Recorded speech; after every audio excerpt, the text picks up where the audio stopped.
اور اپنا فضل عطا فرماتا جا رہا ہے، اور مسلسل اللہ پاک اس تسلسل کو قائم رکھے اپنی عنایات کے تسلسل کو، اور ہمیشہ ہمیں ان باتوں سے بچائے جو اس کو ناپسند ہو، اور ہمیں ان باتوں میں ان معاملات میں شامل فرمائے جو اس کو پسند ہو۔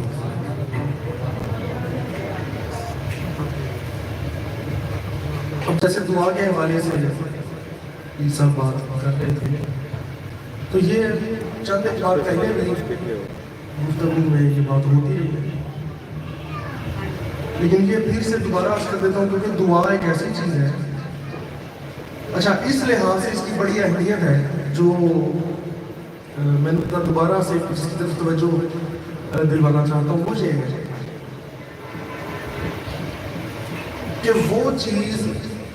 جو اللہ کی نظر میں بھی بڑی اہمیت کی حامل ہو، اللہ نے اس کو اہمیت عطا فرمائی ہو، اور جس کے ذریعے سے اللہ کریم ہمارے معاملات کو اپنی شان سے، اپنی عنایت سے اس طرح سے فرما دے کہ وہ اللہ کے شایان شان تو ہو، لیکن اس میں بندہ بھی راضی ہو جائے، کیونکہ یہ دو معاملات ہیں نا کہ بعض اوقات اللہ پاک جو فرماتا ہے، جو معاملہ فرما رہا ہوتا ہے، کبھی بندہ اس پہ راضی نہیں ہو رہا ہوتا، بندہ کچھ اور ہی توائیں کرتا جا رہا ہوتا ہے، اور کبھی بندے کو اس کی طلب کے مطابق مل رہا ہوتا ہے لیکن اللہ اس پہ راضی نہیں ہوتا ہے۔ لازمی نہیں کہ اگر ہمیں ہماری طلب کے مطابق ملتا جا رہا ہے تو اس کا مطلب کہ اللہ ہم سے راضی ہے، اور اگر نہیں مل رہا ہماری طلب کے مطابق تو اس کا یہ مطلب نہیں کہ اللہ ہم سے ناراض ہے۔ اچھا دعا ایسی چیز ہے، اب جیسے فرمایا کہ دعا جو ہے یہ مغز عبادت ہے، یہ عین عبادت ہے، عبادت کا ارک ہے، اس کا مغز ہے، لیکن ہوتا کیا ہے جب اللہ فرما رہا ہے کہ بھئی یہ عین عبادت اور بڑی ضروری چیز ہے دعا، تو دعا ہی کے بارے میں ہمارا جو ماحول ہے روٹین ہے وہ یہ ہے کہ سرسری سے دعا کرنا اور بس بات کو ختم کر دینا۔ تو فرمایا دعا وہ چیز ہے جو تقدیر کو بھی بدل دیتی ہے، تقدیر کو کوئی شے بدل نہیں سکتی، تقدیر کو تو کوئی چیز بدل نہیں نہ سکتی، میں تم سارے مل کے بھی زور لگا لو، انسان، شیاطین، جنات سب لوگ اکٹھے ہو جاؤ، دعا نہیں بدل سکتی، تقدیر نہیں بدل سکتے، لیکن فرمایا ایک بندہ مومن کی دعا جو ہے وہ تقدیر نہیں بدل دیتی۔ بے شک بے شک۔ تو بات یہ ہے، اب سوچیں کہ ہم لوگ جو یہ سمجھتے ہیں ہمارے معاشرے میں کہ یار ہم لوگ تو حضور کی امتی ہیں، ہم تو جناب مسلمان ہیں اور اللہ رسول کو ماننے والے ہیں، تو یار ہماری دعائیں قبول کیوں نہیں ہوتی، ہماری تقدیریں کیوں نہیں بدلتی؟ یہ بھی تو سوال ہے کہ ہماری تقدیریں کیوں نہیں بدلتی؟ یہ ہمیں عام روٹین کی بات کر رہا ہوں، اپنے پہلے سلسلہ کی بات نہیں کر رہا، یہ تو تقدیریں بدلی ہیں تو ہمیں نسبت عطا ہوئی ہے، اللہ کا احسان ہوا ہے، تو میں عام روٹین کی بات کر رہا ہوں۔ لیکن اب اگلی بات یہ ہے اہل سلسلہ کے حوالے سے بھی اور دوسرے لوگوں کے حوالے سے بھی کہ دعا ایسی چیز ہے جو اللہ کو پسند بھی ہے، تقدیریں بھی بدل دیتی ہے، لیکن جو لوگ پریشان ہیں ہم بدل کیوں نہیں رہے، ہم اللہ کے قریب کیوں نہیں ہو رہے؟ جو اصل بات ہے وہ یہ ہے کہ ہمیں دعا کے آداب بھی بتائے گئے ہیں۔ اللہ پاک قرآن میں فرماتا ہے کہ جو اپنی دعاؤں کی حفاظت کرنے والے لوگ ہیں، دیکھیں کیسا لفظ ہے، دعاؤں کی حفاظت کرنا، مطلب یہ نہیں کہ آپ کی دعا کسی کے سامنے آپ کے منہ سے نکل نہ جائے تو کوئی اور چور لے، یہ بندہ یہ دعا کرتا تو میں بھی یہی دعا کروں، یہ مطلب نہیں جو اس کا حفاظت کا۔ حفاظت کا مطلب یہ ہے کہ ایسی دعا کرنا جس میں کوئی خرابی نہ ہو، کوئی چیز ہی ہم ایسی نہ مانگ رہے ہوں جو اللہ کو ناپسند ہو، کہ بھئی تم مجھ سے مانگ کیا رہے ہو، وہ ہے دعا کی حفاظت کرنا۔ تو ہم اس چیز کا خیال نہیں کرتے۔ انبیاء کرام اور اولیاء کرام کی دعائیں اور طرح کی ہوتی ہیں اور انداز سے ہوتی ہیں، ہماری دعا سے بہت ہٹ کے ہوتی ہیں۔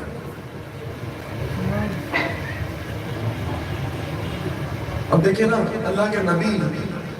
نبی جب بہت بیمار ہوئے، لوگوں نے تانے دیے اور بڑی باتیں کی، تو پھر آپ کو یہ خیال پیدا ہوا کہ یار یہ لوگ جو باتیں کر رہے ہیں، آپ کو اس سے بھی کوئی ٹینشن نہیں کہ لوگ مجھے تانے مار رہے ہیں، اس سے ولی اور نبی تو اس چیز کی بالکل پرواہ نہیں کرتا، لیکن آپ کو یہ خیال گزرا کہ کہیں یہ میری بیماری جو ہے یہ لوگوں کے عقائد میں کمزوری کا سبب نہ بن جائے۔ تو انہوں نے دعا کی کہ یا اللہ مجھے بیماری نے چھو لیا ہے۔ وہ بڑے سال سے بیمار تھے، غالباً حضرت شکریہ کس کی بات ہے مجھے نام بھول گیا، اس لیے میں نام نہیں لے رہا۔ عرض کرنے لگے مولا کریم جو بڑے عرصے سے بیمار ہے نا وہ نبی، دعا یہ کی ہوتی تھی اس وجہ سے کہ لوگوں کے عقائد میں کمزوری نہ آ جائے، نبوت کے حوالے سے۔ مولا مجھے بیماری نے چھو لیا ہے، چھو لیا ہے، یہ نہیں کہا میں سخت بیمار ہو گیا یا اللہ میں ٹھیک ہی نہیں ہو رہا، یا اللہ کیا مسئلہ ہے کیا بات ہے، جو گلے شکوے باتیں نہیں کی۔ مولا مجھے بیماری نے چھو لیا ہے اور تو سب سے زیادہ رحم فرمانے والا ہے، بس بھئی یہ بھی نہیں کہا کہ مولا مجھے ٹھیک ہی کر دے، مجھے فوراً سے ٹھیک کر دے۔ کیوں؟ کیا غضب کام ہے راضی و رضا ہو جانا۔ اللہ کے محبوب جو ہوتے ہیں مرید ہوتے ہیں وہ اللہ کی رضا میں راضی رہتے ہیں۔ اب یہ دعا کا انداز یہ غور کریں، مولا تو بڑا رحم کرنے والا ہے، بس اتنا ہی کہا بس۔ اب کیونکہ رحم میں صرف شفا نہیں آتی، رحم سے مراد یہ بھی تھا ساتھ کہ مولا اگر تو مجھے ٹھیک کر دے، بیماری میری ختم کر دے، شفا دے دے، اور پھر تو اس پہ بھی تو راضی ہو، مولا یہ تیرا رحم ہے، کیونکہ میں نہیں جانتا کہ اگر تو مجھے بیماری سے نکال دے تو یہ تیری رضا کا زیادہ سبب ہے یا مجھے بیماری میں رہنے دے یہ زیادہ رضا کا سبب ہے۔ مولا تو جانتا ہے، بس تو رحم کر دے، کہ کوئی بھی ایسا معاملہ نہ کرنا کہ تیری رضا میں کمی آ جائے، لیکن مولا تو بڑا رحم کرنے والا ہے۔ یہ میں ترجمانی خود سے کر رہا ہوں، ایسے کرنی نہیں چاہیے، بڑے لوگوں کی ترجمانی خود سے نہیں کرنی چاہیے، لیکن ایک اپنی طرف سے کوئی اچھا گمان ہے نا ہمارا کہ مولا تو ٹھیک بھی کر دے لیکن اس پہ راضی بھی رہنا مولا، تو یہ تبھی ممکن ہے جب تو ہم پہ رحم کر دے، کیونکہ اگر دعا کچھ اور کر دی اور اس میں تیری رضا نہ ہوگی، دعا وہ کرے جس میں تیری رضا نہ ہوگی، تو پھر یہ بھی تو رحم ہے نا کہ رضا نہیں ہے پھر بھی دعا بھی قبول کر دے اور مالک ناراض بھی نہ ہو، ناراض نہ ہونا اور پھر بھی بندے کے مطابق کر دینا، یہ رحم ہی تو ہے کہ بھئی میری رضا نہیں تھی لیکن پھر بھی میں تجھ سے ناراض نہیں ہوا، ذرا پھر بھی میں راضی ہوں، یہ تبھی ممکن ہے جب وہ رحم کرے، تو مولا تو سب سے زیادہ رحم فرمانے والا۔ اس لیے اللہ کے پیارے، ہاں پھر اللہ کریم اگر اپنے پیاروں کو محبوبوں کو محبت میں یہ فرمائے کہ چلو ٹھیک ہے مجھ سے تم کچھ بھی مانگ لیا کرو، یعنی دعا کا ادب تو یہ نہیں ہے، اور نبیوں کو پتا تھا، ولیوں کو پتا ہے، یہ تو ہم ہے نا کہ جو دل کیا ہم اٹھا کے اللہ یہ بھی دے دے یہ بھی دے دے یہ بھی دے دے یہ بھی دے دے۔ تو اولیاء اور انبیاء ڈرتے تھے، ڈرتے ہیں، آج کے دور میں بھی جو اچھے بندے ہیں وہ اس بات سے ڈرتے ہیں کہ ہم نے دعا کرنی کیا ہے، اس لیے وہ لوگوں کے لیے تو کہہ دیتے ہیں کہ اللہ ان کو یہ بھی دے دے، ان کو دیکھو خود سے وہ بری ہوتے ہیں اس بات سے کہ ہم اپنی عرض کیوں کریں۔ تو دیکھو نا اللہ پاک نے اگر اپنے کسی نبی کو غالباً موسیٰ علیہ السلام نے کسی کو فرمایا کہ چلو اے میرے محبوب نبی تم مجھ سے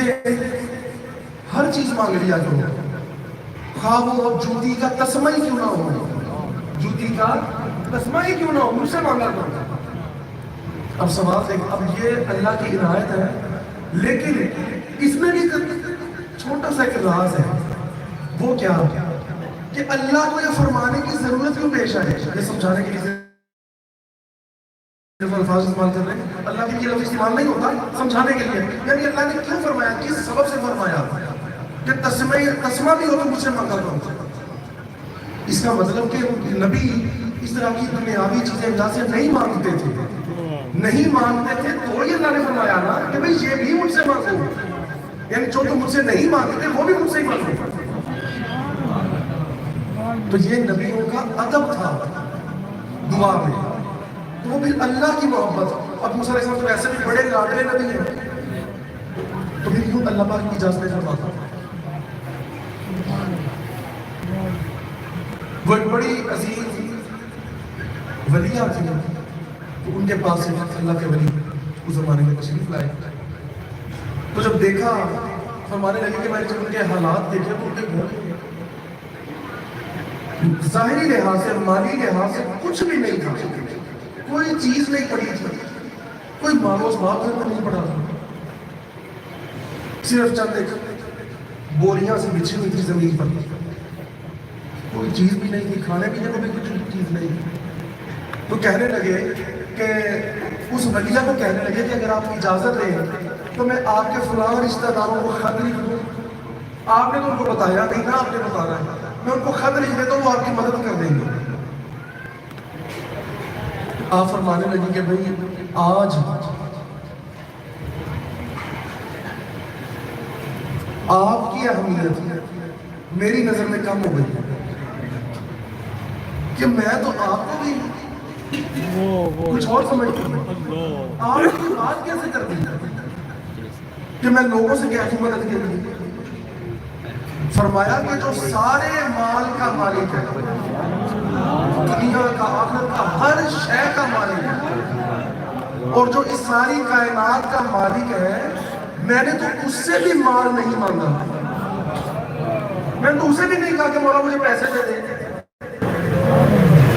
تو آپ مجھے مشورہ دے رہے ہیں کہ میں دنیا دار لوگوں سے کہوں جو دینے کا حق رکھتے ہیں اور ہم جسے مانگنے کا حق رکھتے ہیں، تو میں نے تو اس سے بھی نہیں مانگا۔ یہ ہے ادب۔ اس لیے حضور سیدنا ہمارے دادا مرشد حضور سید ولی محمد شاہ صاحب چادر ولی سرکار رحمۃ اللہ علیہ فرماتے دیکھو جی لوگ ولیوں کے پاس آتے ہیں اور آ کے یہی دعائیں کرواتے ہیں کہ مجھے پیسہ مل جائے، مجھے اولاد مل جائے، مجھے کوٹھی مل جائے، مجھے گاڑی مل جائے، مجھے یہ مل جائے۔ یعنی آپ نے خود کا اظہار کرنا کہ دیکھو یار کہ آتے کس کے پاس، آپ اللہ والوں کے پاس رہے ہیں کہ مانگنا وہاں سے کیا چاہیے اور مانگ کیا رہے ہیں، یعنی اللہ والے کے پاس آ کر بھی مانگ کے دنیا میں چل سکتا ہے۔ یہ تو ایسا بندہ خود بھی کر سکتا ہے۔ تو آپ جب اتنی بڑی جگہ پر جا رہے ہیں، اللہ کے محبوب کے پاس جا رہے ہیں، تو پھر آپ کو کم از کم ہمیں یہ سوچنا چاہیے کہ ہم نے دعا کروانی کیا ہے، ہم نے کیا دعا کروانی۔ اس لیے دعائیں جو ہے نا یہ بڑی خاص بات جو سوال تھا کہ بھئی کن چیزوں کو ملحوظ خاطر رکھنا چاہیے۔ اب دیکھو نا اللہ ہمیں ایسی، اچھا نبیوں نے جو دعائیں کی جو اللہ نے قرآن میں بیان فرما دیا، احادیث میں جن دعاؤں کا ذکر ہے ان کا کبھی طرز دیکھیں، انداز دیکھیں کہ کس طرز کی دعائیں ہیں۔ اچھا پھر کیا اللہ ہمیں ایسی ہدایت دے جس کے بعد کبھی خرابی نہ ہو۔ دیکھو نا دعا ہوئی کہ یا اللہ تمہیں ہمیں ہدایت تو دے دی، لوگ آتے ہیں، دیکھتے ہیں، سمجھتے ہیں، فیض بھی دیکھ لیتے ہیں، ہم نبیوں کے پاس آتے ہیں معجزات بھی دیکھ لیتے ہیں، ولیوں کے پاس آتے ہیں کرامات بھی دیکھ لیتے ہیں، آہستہ آہستہ پھر دنیا داری میں مشغول ہو جاتے ہیں۔ مولا ہمیں ایسی ہدایت فرما